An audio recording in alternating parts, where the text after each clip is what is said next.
Personal finance opinions YouTube channel में एक और इंटरेस्टिंग वीडियो में आपको खुशामदीद।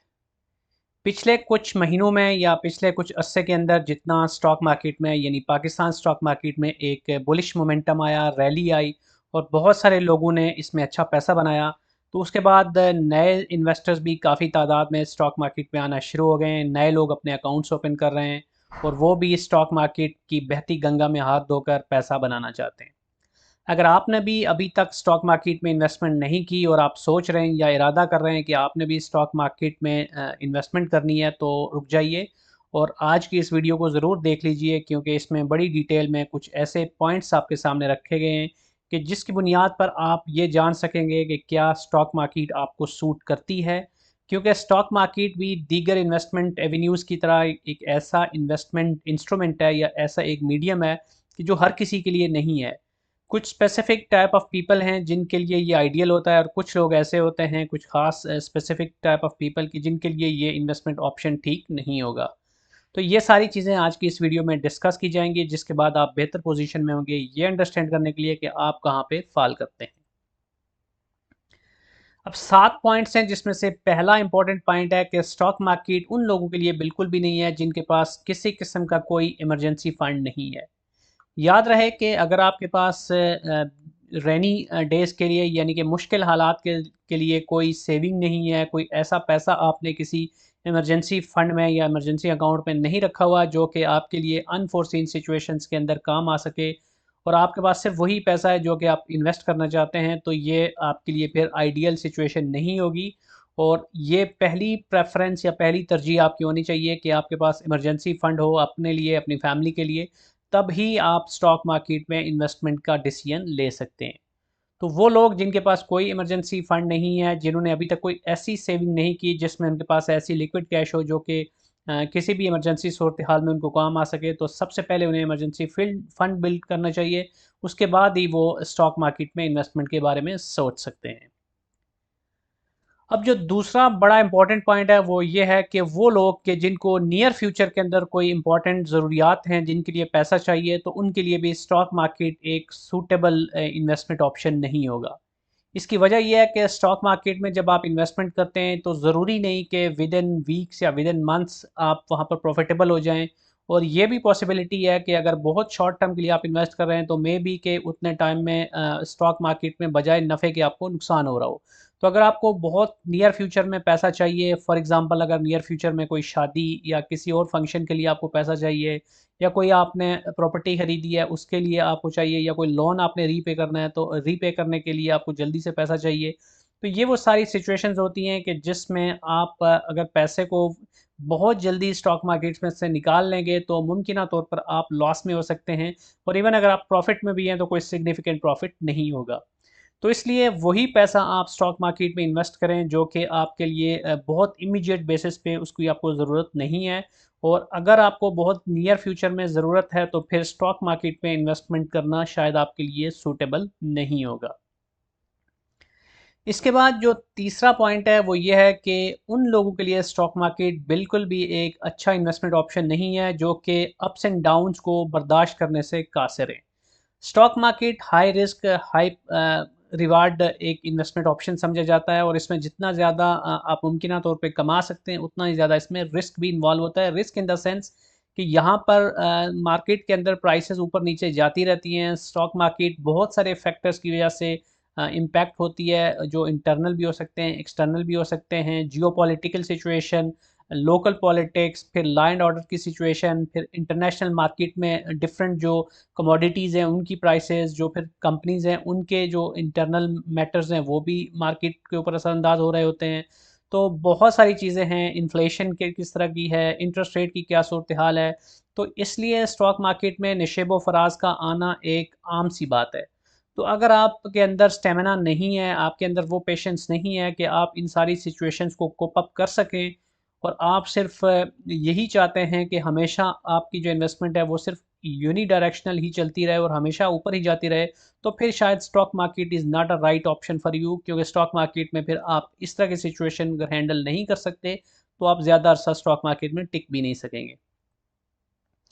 इसके बाद जो अगला इम्पॉर्टेंट पॉइंट है, और वो लोग जो कि रातों रात अमीर होने के ख्वाब देख रहे हैं या ओवरनाइट सक्सेस का ख्वाब देखते हैं या जो क्विक मनी चाहते हैं, स्टॉक मार्केट उनके लिए भी सूटेबल ऑप्शन नहीं है। क्योंकि स्टॉक मार्केट में आपका जितना पेशेंस होगा, जितना लंबी रेस के आप घोड़े होंगे, उतना ही ज़्यादा आप यहाँ पे कामयाब हो सकते हैं। शॉर्ट टर्म के अंदर यहाँ पर छक्के लगाना या चौके लगाना शायद कोई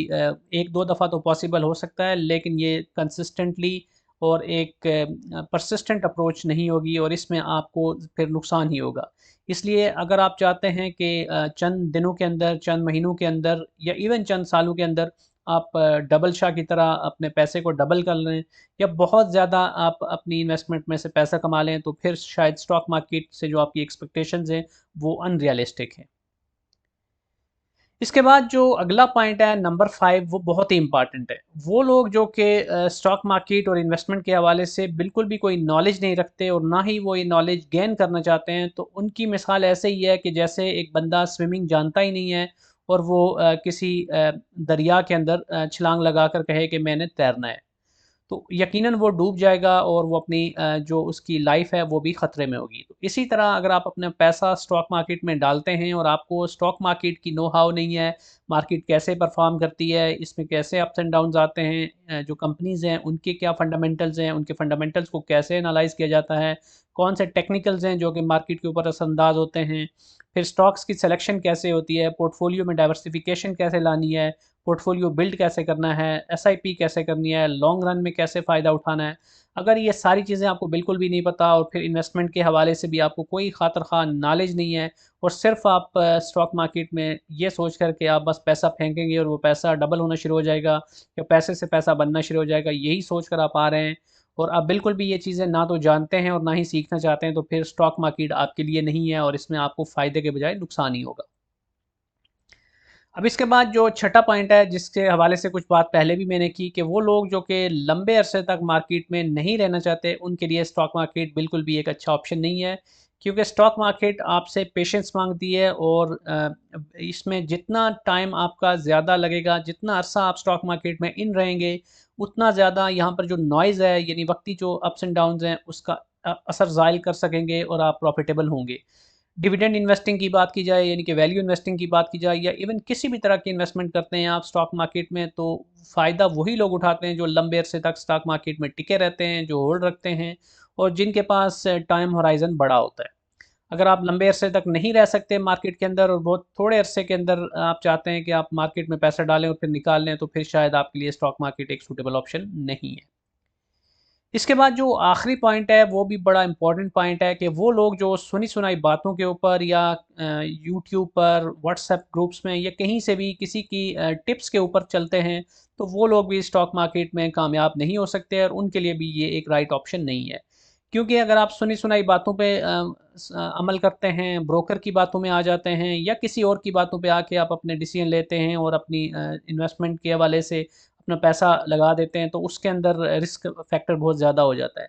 क्योंकि आपका पैसा जो है उसको सबसे ज़्यादा बेहतर तरीके से यूटिलाइज़ आप ही कर सकते हैं। आपकी रिस्क एपेटाइट क्या है, आपकी इन्वेस्टमेंट की गोल्स क्या हैं, शॉर्ट टर्म, मीडियम टर्म या लॉन्ग टर्म में आप क्या चाहते हैं, ये सारी चीज़ें जो आपसे बेहतर कोई नहीं जानता। तो अगर आप बजाय इसके सिर्फ सुनी सुनाई बातों में, कोई कहता है कि फ़लाँ शेयर उठा लो, फ़लाँ शेयर बेच दो, फ़लाँ शेयर डबल होने लगा है, फ़लाँ शेयर के अंदर कोई न्यूज़ आ गई है, तो आप ऐसे ही सुनी सुनाई बातों पे डिसीजन ले लेते हैं, या कोई आपको टिप्स देता है या आपको कहते हैं कि ये आपके लिए आने वाले दिनों में ये स्टॉक्स ले लें तो इतना फ़ायदा हो जाएगा, ये हो जाएगा, वो हो जाएगा, ऐसी बातें अगर आप सुन लेते हैं, तो फिर आप इस सिचुएशन के अंदर अपने आप को, अपने पैसे को रिस्क पे डाल रहे होते हैं। तो बड़ा ज़रूरी है कि वही लोग स्टॉक मार्केट में इन्वेस्ट करें जो कि स्टॉक मार्केट के हवाले से खुद रिसर्च करते हैं और अंडरस्टैंडिंग के साथ एनालिसिस बेस्ड के ऊपर फैक्ट्स एंड फिगर्स की बुनियाद पर अपने इन्वेस्टमेंट के डिसीजन लेते हैं।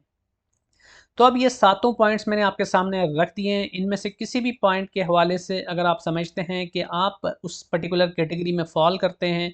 तो फिर मैं आपको यही मशवरा दूँगा कि पहले अपने आप को इम्प्रूव करें, और वो जो कमी है आपके अंदर या वो जो एक सिचुएशन बन रही है उस पर्टिकुलर पॉइंट की वजह से, तो उसके हवाले से जब तक आप क्लियर ना हों, जब तक आप की इन्वेस्टमेंट स्ट्रेटजी, इन्वेस्टमेंट गोल्स और आपके जो डायरेक्शन है वो क्लियर ना हो, उस वक्त तक स्टॉक मार्केट में आप इन्वेस्टमेंट ना करें। क्योंकि stock market is like a real business, क्योंकि इसके बैक पे रियल कंपनीज होती हैं जिनका बिजनेस होता है। तो जब तक आप एक बिजनेस माइंडेड अप्रोच के साथ अपनी इन्वेस्टमेंट स्ट्रेटजी को फॉर्मुलेट नहीं करेंगे और उसी तरह आप नहीं चलेंगे, तो मार्केट के अंदर आप पैसा नहीं बना सकते। और वही लोग इसके अंदर कामयाब होते हैं, और बहुत ज़्यादा वो लोग कामयाब होते हैं जो कि एक अप्रोच के साथ, डिसिप्लिन के साथ, पेशेंस के साथ और एक प्रॉपर स्ट्रेटजी के साथ स्टॉक मार्केट में अपना पैसा डालते हैं और फिर उस इन्वेस्टमेंट को लेकर लंबे अरसे के लिए चलते हैं। तो आज की वीडियो को यहीं पे कंक्लूड करते हैं। कोई भी क्वेश्चन या फीडबैक है तो ज़रूर आप कमेंट सेक्शन में लिख सकते हैं, और अगर आपको ये वीडियो पसंद आई है तो चैनल को सब्सक्राइब करना, वीडियो को लाइक करना और बेल आइकन को प्रेस करना मत भूलिएगा। Thank you very much.